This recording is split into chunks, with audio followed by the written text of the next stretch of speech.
All right, so let's dive right into this Hunter Biden pardon story that's got everybody talking. You've probably seen the headlines. Of course. But we're going deeper here. Absolutely. We're looking at court documents, legal analysis. You're even bringing in the ghost of libertarian firebrand Murray Rothbard. Interesting. Because this is bigger than one man's legal troubles. You know what I mean? Oh, yeah. This case really gets to the heart of how we see justice play out in this country. Exactly. When President Biden issued a full pardon for his son covering every federal crime he might have committed between 2014 and 2024. That's a big window. Including tax evasion and gun charges. Yeah. You know, raise some eyebrows to say the least. I'll say, especially because special counsel Dave Weiss, the guy investigating Hunter, Right. he even pushed back against a full pardon. His team argued that the case docket shouldn't just be dismissed outright, but closed in a way that at least acknowledged the grand jury's decision to indict in the first place. It's not exactly a vote of confidence when even the prosecutor thinks a pardon is a step too far. It certainly raises questions about the process. Let's not forget, this pardon happened despite multiple judges appointed by presidents from both sides of the aisle, including Biden himself rejecting Hunter Biden's claims that he was being unfairly targeted. So where does Murray Rothbard, the godfather of libertarianism, fit into all of this? Well, Rothbard was profoundly skeptical of state power. He saw it as inherently coercive, often serving the elite rather than the people. He famously called the state a gang of thieves writ large. Right. Which, you know, might sound extreme, but when you see something like this pardon play out in real time, it makes you think. It does make you wonder. This whole situation has that whiff of what Rothbard called cronyism. Right. Using power to favor your friends and family. Right. The Hunter Biden pardon really looks like a textbook example. And it fuels the perception that there's one set of rules for the elite and a different set for everyone else. Exactly. Rothbard argued fiercely for a blind and decentralized justice system to avoid exactly this kind of favoritism. So how does this idea of monopoly justice fit in here?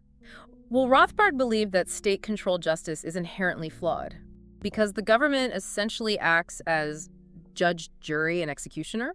It's a built-in conflict of interest. Right. And he believed that monopolies, especially in the legal system, breed corruption. Yeah. He actually proposed alternatives like private legal systems or arbitration free from political interference as a way to guarantee more impartial justice. It's a pretty radical idea. It is. But I think one of the biggest takeaways here is how actions like this pardon really erode public trust. Absolutely. You know, seeing this play out in the media, it's understandable why people would lose faith in the system. For Rothbard, a state's legitimacy rests on public perception. When people see such blatant favoritism, it breeds cynicism, and that erodes the state's power in a way that's hard to come back from. And that's something I think Rothbard would be shouting from the rooftops about. He would. It's not just about Hunter Biden, it's about unchecked power and the cracks it reveals in our institutions. It certainly prompts some tough questions. Is this just an isolated incident or a sign of a much deeper problem? Does this pardon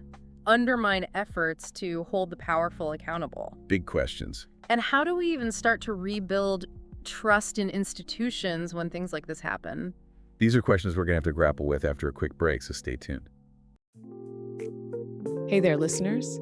If you're finding value in our deep dives and want to dig even deeper, consider grabbing a copy through the Amazon link in the description below. And if you're an audiobook fan, you can dive in with a free 2-month Audible trial on us.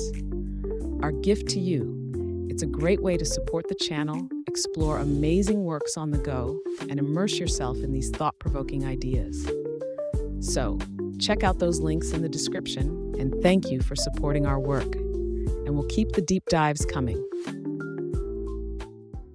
We've been talking about how Rothbard would have seen this whole Hunter Biden situation, but let's get into the specifics. What would he say about accountability for people in power, you know? Well, accountability was at the core of Rothbard's philosophy. He really believed in individual responsibility, no matter your status or your connections. He'd probably argue that this pardon sets a dangerous precedent, signaling that if you're well-connected, you can basically operate above the law. It really undermines the idea that actions have consequences, especially for those at the top. Slap in the face to everyday people who actually try to follow the rules. Exactly. Rothbard saw that kind of political privilege as this really corrosive force in society. He viewed it as a two-tiered justice system, where the elite get exemptions that regular people don't have, and this pardon kind of embodies that very problem. So what's the solution? Yeah. How do you fix a system where the powerful can just pardon their way out of trouble? Well, Rothbard's answer was pretty radical. Minimize state power wherever you can. He was definitely known for his bold solution. I mean, in this situation, he might even argued for limiting or completely abolishing the presidential pardon power. It's possible. So everyone would face the same legal consequences regardless of who they know. It's a thought-provoking idea. Whether or not it's realistic is another question, but it highlights Rothbard's fundamental belief. Justice needs to be blind and impartial. Absolutely. Any system where influence can override legal process is fundamentally flawed. This whole conversation about challenging centralized power reminds me of another area where Rothbard was ahead of his time. What's that? Cryptocurrency. Interesting connection. Rothbard was a huge critic of centralized financial systems. Especially central banks and government-issued currency. He saw them as tools for control and manipulation. Right. And it's kind of crazy. He died before Bitcoin and all of this decentralized finance movement came about. Right. But you have to wonder what he would have thought. Yeah. Would he have seen crypto as a way to combat the kind of corruption that we're seeing with this? Pardon? It's a fascinating question. It is. I mean, cryptocurrency is all about decentralization. Taking power away from institutions and giving it back to individuals. Right. It aligns with a lot of Rothbard's views about a free and voluntary society. It really makes you think. Could these decentralized systems, whether it's finance or justice, offer a path to more transparency and accountability? Could they make it harder for the powerful to manipulate the system to their advantage? It's a good question. We're not saying that crypto is a cure-all or anything. Of course not. But the Hunter Biden pardon really makes us confront these uncomfortable truths about power and how it can be abused. Definitely. Maybe it's time we start considering some alternative models. Systems that prioritize individual liberty and make it harder for corruption to take root. I think Rothbard would be on board with that conversation. Oh, absolutely. This pardon doesn't just raise questions about legal systems and political privilege. It gets at the heart of how we understand power itself. What happens when those in power aren't accountable? What safeguards can we put in place to make sure that they're actually acting in the best interest of the people they're supposed to represent? That's a really big question. It is. And how do we rebuild trust in institutions that seem so vulnerable to this kind of manipulation? It's a challenge. These are questions we need to be thinking about, not just because of this pardon, but as citizens in a society that deals with these issues all the time. It's an ongoing conversation. This deep dive has been a wild ride. And honestly, it's left us with more questions than answers. I think that's the nature of a good deep dive. But we've covered a lot of ground here, from the pardon itself to the bigger philosophical questions about power and privilege and justice. It's been a journey. And we've even channeled some Murray Rothbard along the way. A little bit. But let's try to boil this down to some key takeaways for our listeners. Okay. What would you say is the most important thing we've uncovered in this deep dive? I think the most important thing is this pardon shows how power and justice are always kind of bumping up against each other. It makes us look at some uncomfortable truths about how systems actually work, who benefits, who loses out, and how easily those in power can change the rules to help themselves. It really highlights that idea of equal justice under the law. Right. Doesn't always play out in reality. Exactly. It's a hard truth to swallow. It is.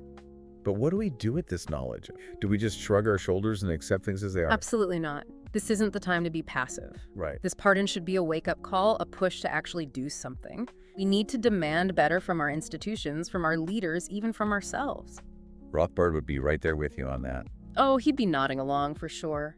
He'd be telling us to challenge the system, explore different ways of doing things, and fight for a world that's more fair and just. He was all about shaking things up. And that fight can take different shapes, right?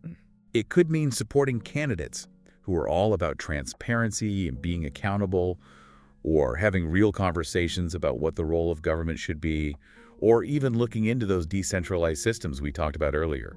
Remember those radical ideas like cryptocurrency and private legal systems? Yeah. Maybe Rothbard was onto something with this idea of a truly free and voluntary society. It's worth thinking about, even if it sounds a little out there. It does. This whole pardon situation should make us ask those tough questions and be open to new possibilities. Absolutely. It reminds us we don't have to just accept the way things are. Right. We have the power to create a different future. So to our listeners out there, we're giving you a challenge. Okay. Dig into Rothbard's ideas, explore what decentralized systems could look like.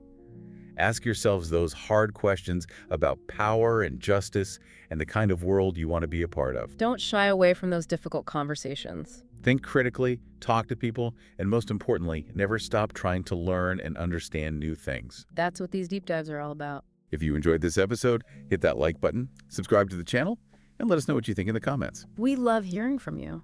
Until next time, keep diving deep.